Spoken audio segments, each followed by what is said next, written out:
friends of Spiritism Today, welcome. We're glad you could be able to join us to explore Spiritism. Now our daughter will offer the opening prayer. Please pray with me.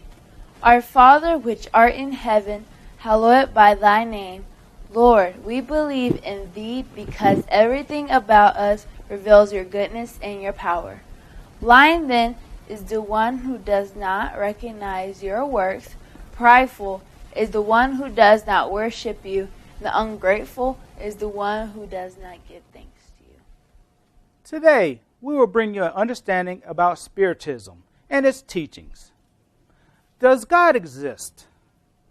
Can one communicate with spirits? Is there a such thing as reincarnation? Now our Spiritist speaker will answer this question and much more. Well, certainly Livia and Fred left the best for last. Thank you very much. We have also to announce that in addition to all the webcasts that we listed, we have another one. It is the transmitting our event is www.heavenconnect.god. And we can feel like we are in a Big Brother set because they are watching us. So the spirits are actually everywhere. When I was actually selected to present to you this homage to the Genesis, a book that is completing today 140 years, it was a very moving experience to me because I have an up and close and personal relationship with this book. First of all, because I could say that it's almost one of my favorites from the codification. And not like Paula that wants to be the Pope, but I wanted to be a scientist. And well, God had other plans. And you know what? His plans was better than mine.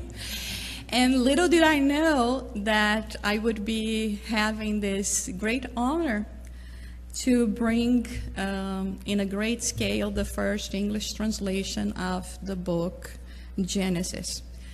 And now there is another one coming soon, I think in a year. But it was really great to have having the opportunity of participating with a team of workers and to actually be able to publish to the Spiritist Alliance for Books this beautiful book of Kardec. Today we are just going to be presenting to you some of the points because it's like Gloria mentioned, 8 months for a Spirit's book, well, 3 months maybe for passes, another 8 months for a medium's book. Well, this is a study of a lifetime, the Genesis. So today is just to give you a taste so that you can also feel inspired to go and to read and to study the book by itself, by yourselves. Well, I mentioned Einstein. Anísio. Einstein, when he presented this thought, I said, and I read it, I thought, wow, he really is a man of wisdom. This is what I would like to know as well, to know God's thoughts. And he presented these ideas in a symposium of science, philosophy, and religion during 1941, when he said that science and religion had to walk hand in hand, and showing the importance for us to combine all of that, which is also the same thought that we find in Allan Kardec, when he tells us that faith without reasoning, without science together, cannot actually lead us to the right path, but to the extremes of materialism or atheism, yes, exactly. So the works of Kardec actually reconcile these three aspects of science, philosophy, and religion. And we have the works of Kardec in these 5 books, being Genesis, the 5th book of Kardec, and this, it published in January 6th of 1868. One thing that not many people know is that when Kardec published this book, after a month it was sold out. And after 2 months, the second edition was also sold out. So in just 3 months, he had to publish Genesis 3 times. Genesis is divided in 3 parts. The first one talking about Genesis, the character of Spiritist revelation, role of science, the creation of the universe. The second part, which is the part that we are going to be talking a little more today, which is the part of miracles, analyzing and explaining miracles. And the third part, where Kardec talks about premonitions, about the time of the future and what is going to be bringing to us. One very important thing for us to think about is that not quite like the other books that Kardec worked a lot with mediums, with the questions and answers from the Spirit, the Genesis was very much composed out of the knowledge, the wisdom, the observation, and the studies of Kardec. But of course, we know that he couldn't have been accomplishing this work by himself, a work of this nature. We are always surrounded and helped by spirits, and that was exactly developed, like we say, by 4 hands, incarnates and discarnates alike. The first part talks about God, which is the axis of all religions and thoughts, and how in this manner we can understand the action of God in our lives through providence. We normally say, oh wow, it is something good happened, it's the hand of providence. This is how we go and study and we develop these thoughts. Good and bad, moral science, what would be the cause for our negative behavior, the source of good and bad, being basically established in our passions and good and free will. But then we have to reason and say, well, if I have passions, if I have a free will, and God created everything, it's God's fault. No, it's not. God has not created anything bad in the first place. It's how we use or misuse certain attributes and possibilities that we have that are actually to give a direction in what we are going to be doing with our lives. And the scientific note in Genesis, it's a very scientific book, but with in also giving religious and philosophical thoughts, of course. We have 2 parts. The one that talks about the material world and the corporeal humanity. There are studies by the different branches of science. And the second part, which is the contribution of Spiritism, which is actually the formation of the spiritual humanity presented and studied by Spiritism. We have a beautiful, I love this book, so forgive me if I say beautiful, wonderful, amazing, too much, okay? The general uranography, which uranography means the study of the earth, not the study of Uranus, okay? And so is when we learn about space, time, universal life, plurality of a world. And in this part actually was where Kardec used more mediumship. And there are several messages that were received from the Spirit, Galilei, and through the hands of a medium that signed CF, that we assume to be Camille Flammarion, which was a very, it is up to today, a very known and renowned scientist and astronomer.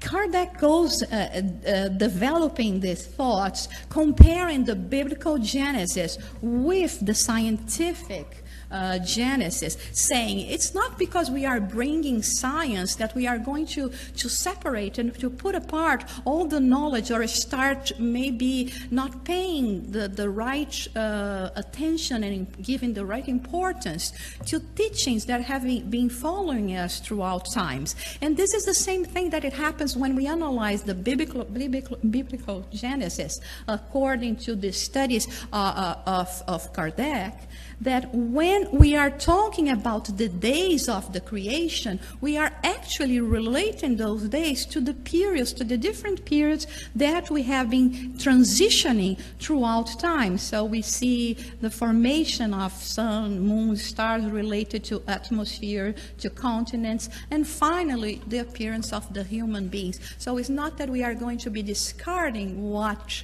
millenary conceptions have been given to us, but actually trying to understand how we can relate that with the knowledge we have today.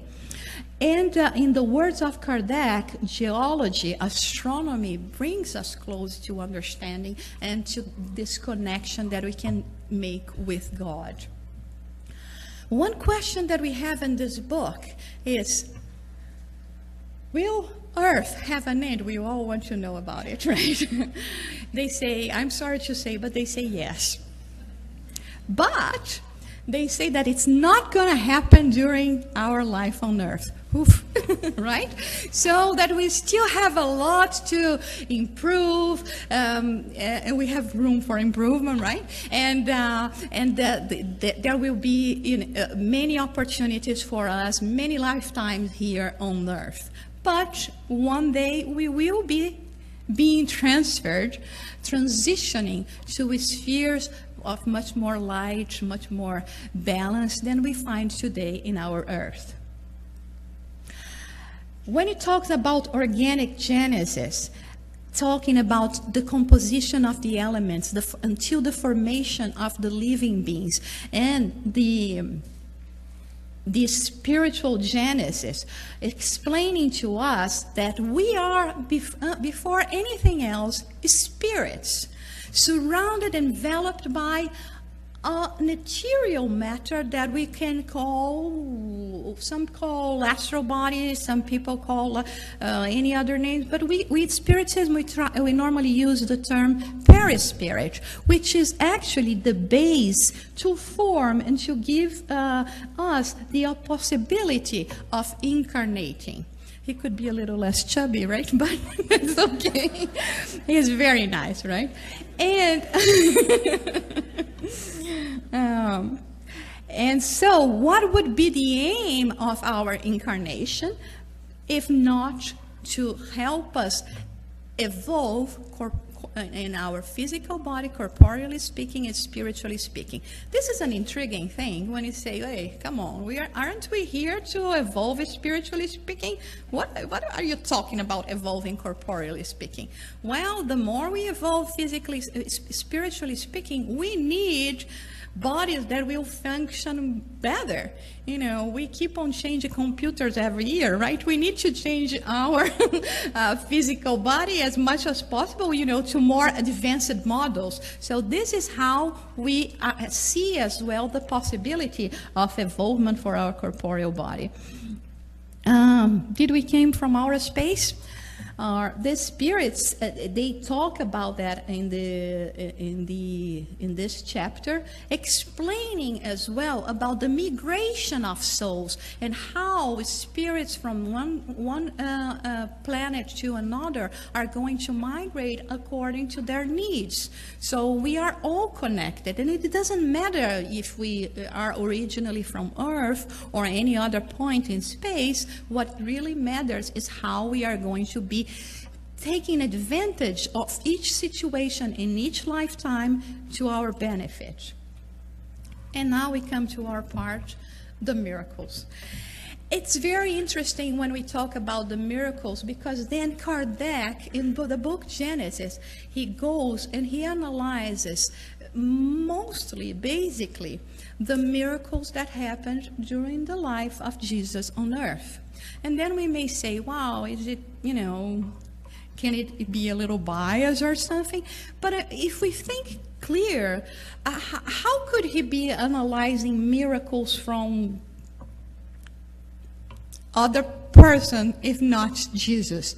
That many people already, have the knowledge, understand about Jesus, accept the living, but bringing to light what was exactly the possibility of producing this phenomena that we are about to see right now. So our other colleague presented a little bit and talked about miracles. And sometimes we have this belief that in order for us to actually praise God or to glorify God, we actually need God to go and derogate the natural laws and change the natural laws. But we forget that, God is perfect, is pure perfection, and there is no need for God to change the natural laws to show us miracles. We witness miracles every day.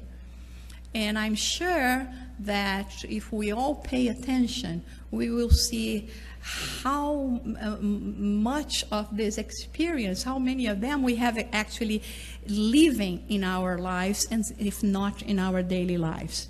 And we have the first miracle that we are going to be talking about is the miracle that we have actually a statue right across this point that we have. If you take the central, so if you go across the street to Central Park, and basically just in front of us, we have this area that we have the statue and the fountain of the angel of Bethesda.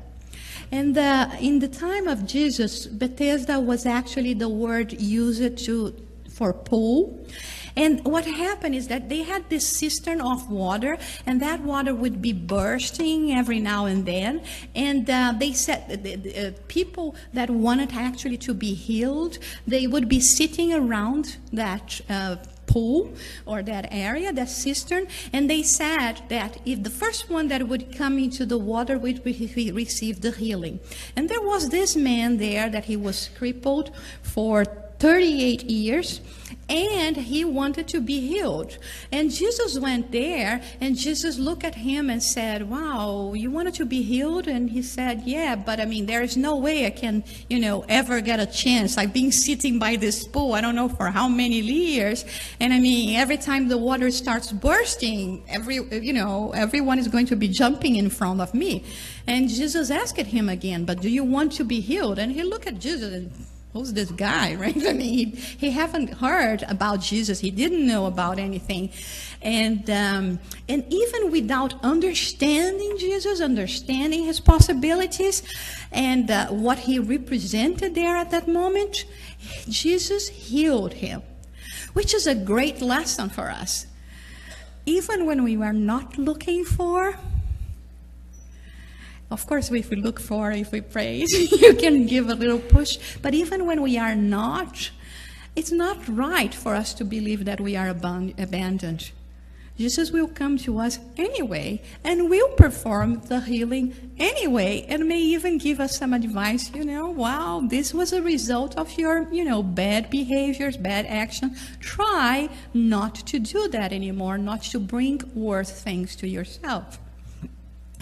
One of the attributes that we see and we study today a lot in terms of mediumship and the mediumistic phenomena is also the spiritual and psychic sight, the second sight that we call, where we have the possibility of seeing beyond our senses. So you can see with your eyes closed, with your eyes open, and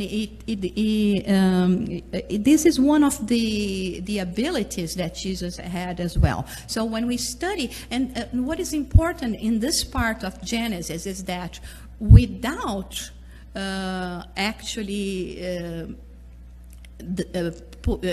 questioning the moral and spiritual superiority of Jesus, Kardec explains what Jesus actually taught us by saying, you are God. You can do whatever I do and more if you want. So he was telling us that we also have this possibility. that there was no miracle behind it. But like our friends here presented, it requires discipline, dedication, effort, study, and the inner transformation that is the most difficult part for us to accomplish. So in this miraculous draught of fish, if you remember, the disciples went to fish and they couldn't find any fish. They returned completely exhausted, and Jesus came to them and said, well, you go back, because in that point you are going to find fish. They couldn't say no to Jesus. I can't imagine why, but they got back there. Okay, if the Lord is the master is asking, but with little faith. And when they actually went there and threw the nets where Jesus said they were going to be finding fish, they actually got so many fish that their boats almost sink. And then we say, what happened there? Jesus produced the fish so that the disciples could go there. According to the interpretation that we have, and from the reasoning of Kardec as well, and from the spirits, what happened is that Jesus had a second sight, and he could see where the fish were. So he said, go there. You were looking in the wrong place. And the same thing when he actually called for the disciples. Those were men that were, working fishermen and some illiterate people. And then Jesus would call them to follow him. So he knew of their disposition, of their possibilities through the second sight. And the same thing in the Last Supper, when Jesus actually announced that he was going to be betrayed, and like it says here, someone that would be placed in the hands. So all of that as a result of Jesus' ability. And in this case here of the crippled, the woman that crippled woman, that was this woman that she was all the time, bent due to her depression, which of course at the time nobody knew what it was. But also the approximation of spirits. She had a spiritual attachment of a negative spirit, which was causing her to bend all this time. And Jesus healed her with his moral power, so he could see what was happening to her. So we know that some people, and this is sometimes more common than we think, we certainly all have friends that sometimes they arrive at home, or they arrive at, they come next to us and they say, oh, I'm tired, I'm sad, and such is happening in my life, and I like to talk to you, because when I talk to you, it's like you've been lifting away from me, and I go and I feel so, with much more hope and motivation. And why does this happen? Exactly because of that, because we are giving them, nourishing them with our energy, with our healing fluids, with our possibilities, and they leave. Sometimes we get tired, we don't know how to protect ourselves, but they will leave, happy and feel and go. So this is a very common thing in terms of these possibilities. And this is one story that shows exactly that. Sometimes we do not even acknowledge that this is happening. Or we go to places, or like sometimes people say, oh, I don't like to take the subway. When I take the subway, I don't know, I feel bad, or I feel tired, or it's because there is, we try getting a lot of excuses, but actually sometimes because, people are just, absorbing us like we were a sponge in terms of getting our energy. In this case of Veronica, Jesus said, someone touched me. I perceived that living energy had gone forth from me. It's an amazing case, because first of all, she just touched a piece of the garment of Jesus. And he said that, and Jesus was always walking in the multitudes, and the disciples looked at him and said, how come, I mean, there are so many people touching you, and how come you say that? And he said, but I felt the living energy going out from me. And then Veronica explained to him that she has been suffering from this hemorrhage for so many years, but when she heard people talking about him, she knew that only by touching his garment she would be made holy, and that actually happened, and she felt that at that very moment. When we look at this picture, I mean, we see Veronica all dressed like that. The picture was not exactly that at the time, because we know in the Jewish tradition what it does mean a woman to be bleeding. So she was completely outcast from society. She couldn't mix with people. It was almost like she was a leper. And so in order for her to get close to Jesus, she had to disguise herself, and people could not see her at the risk of her being stoned. So that's why she was, so subtle in this manner of, just getting near, but without anyone here realizing that she was there. And that is a beautiful story. And she is one of the women that actually was next to Jesus and accompanied Jesus during the crucifixion.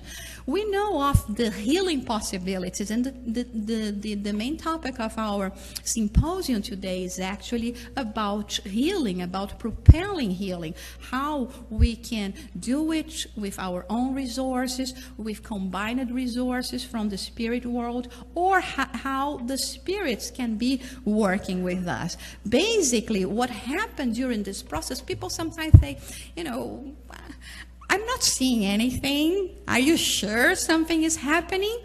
And I mean, it's like that. We have the possibility of changing the molecular structure. And through this energy, we early on, Naur was telling us about the power of thought.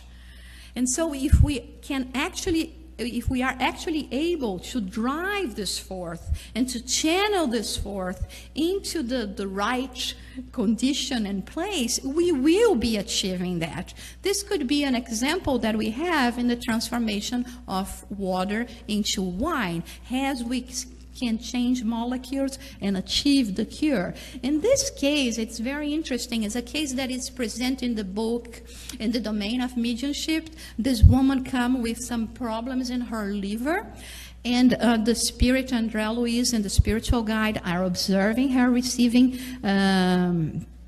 the healing, the passes, and they explain how it is possible for her to be comforted or even to be healed in that situation. Because during the passes, during this transmission of energy, we change the molecules. The bad molecules are replaced by good molecules. In this case, but there is something else that we will be talking about in a while about the case of this woman that is very important. So we know that, like they say, the universal cosmic fluid, the fluids, the thoughts, we are the ones that give to them a property. We give life to them. So according to how we feel, how we think, we are going to be transmitting to others, because we are in a constant relationship with each other. Like now, we are all connected here. We are all related here. And then the thoughts that we will be having towards one another will be actually felt by people that are next to us. So it is very important for us to control and to direct and to put our mind into a good use. But the most important thing for us to do is to have the will and the courage. It was Suzanne emphasized it, how important it is for us to actually strive to work for our inner transformation, in terms of studies, in terms of actually trying to better ourselves. In this case, many times what we see is people going to the Spiritist Center or to places that they think that they can be assisted and healed, and they just say, oh, I mean, I come here to receive passes for so many a month, for so many time, and I'm not seeing any result.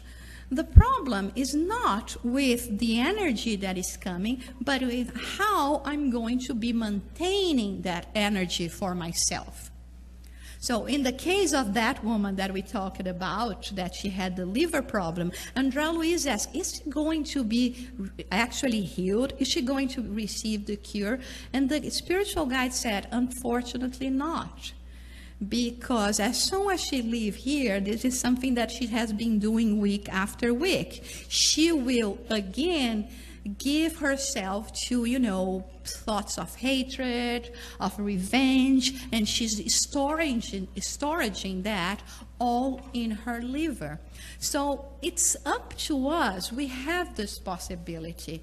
Now we have a more understanding on how we can actually receive this healing. So it's not only the work of the past giver, the healer that is there, but primarily our work as to be open and to do our share. Like we were saying before, you know, we want people to perform miracles to us. But we don't want to give our share of contribution. So we keep on changing places. Oh, go to that other Spiritist center because they are stronger. I have a friend that was healed by them. You know, well, that friend would be healed in any Spiritist center because, first of all, she merited, and of course, she did her share.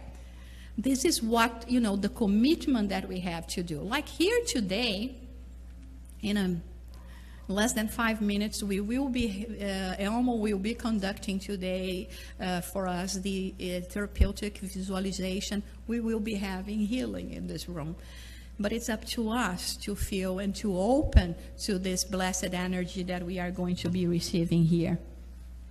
Chico Xavier, like they mentioned before, it's very well-known Brazilian medium, and he passed away in 2002 with the 92 years old. And he was a saint. But he went through a lot of ordeals during his lifetime. He was hospitalized many times. He had a cardiac condition and many other conditions, pulmonary conditions. And people would come to him and ask, Chico, how is your health? How are you feeling now? And Chico would reply, I am a new person with health. This is something that we have to meditate about. And please go home, if you forget everything else that I say, but remember that. What did he say here? He was a new person because he, like all of us here, we have our baggage that we bring from the past, that is still heavy in our shoulders, filled with the actions that we are not proud. And so we have to go through these experiences to liberate ourselves. But being a new person because of our past doesn't mean that I can be healthy because of my present. And this is what we have to do. We have, like he was saying here, well, I cannot change my past, but I can sure determine my present and my future. And now I'm not doing anything to compromise my spiritual, physical, psychological, emotional health. And finally, we have been blessed in being today and having the opportunity and possibility to be having this gathering, this symposium here at the New York Historical Society. Like we said, I mean, this is a joint effort of more than 24 groups that put this event together, and we were blessed that this year it could be in the city of New York. And but we have to read the signs. And currently, the museum is showing an exhibition on the cholera in New York in 1832. And the majority of people that actually perished during this epidemic, actually more than a third of them perished exactly in this neighborhood. It's a coincidence, right? And also, they have a permanent exhibition on slavery, and showing the importance for us of remembering to respect others, and how important it is for us to liberate ourselves from prejudice that are actually the cause of so many ills. And until last weekend, they had this exhibition of the 9/11. 3 very difficult periods in this city, in this country, that everyone was involved, everyone felt. And now we have the opportunity of healing from here to the whole nation. And we do believe that it's also not by chance that the Pope is here praying at the St. Patrick Cathedral, and tomorrow, coincidentally, at Ground Zero. So we are in need of healing. We are in need of guidance, a spiritual guidance. It doesn't matter if it comes from Catholic beliefs, we are in a Jewish holiday this week. People are going to be praying as well. And we are here, Spiritists, praying and doing our share of contribution to heal our nation, to heal ourselves. So we invite you all to meditate on these words and to go and actually read the book Genesis, that is so beautiful, and to allow yourselves to be healed and to be actually motivated by this transformation that is so necessary for us. We have so many blessings of being here, of having friends, of having guidance. Yes, Amy, we do need more guidance. I agree with you. We do need more books, and we do need help from these resources, but we do need help from one another. We do need everyone to be paying attention at the other and to be more fraternal, tolerant, charitable.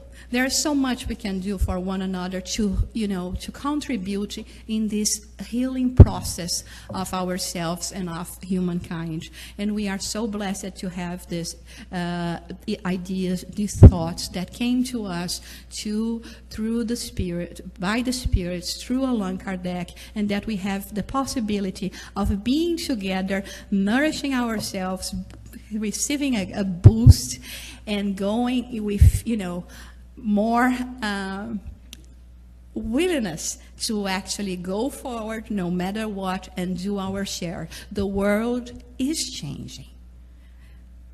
We just have to look at it and to look at the signs. We thank you so much and we thank the benefactors that are actually the ones that did everything here to us so that we could be together. And we thank all of you that took your time and came here and make this event what it really is right now. Thank you very much. Dear viewers, thank you for being with us. Our Spiritist speaker today has brought us a better understanding about the Spiritism Doctrine. Did you like this theme? I hope so, because Spiritism Today was made for you and to help us for our spiritual growth. Now, our daughter will offer the closing prayer. Please pray with me.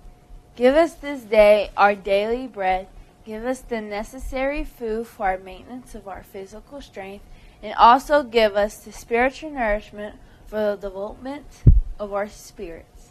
Celestial friends, please magnetize our water. Thank you, Lord. Thank you for being with us today. Goodbye.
you.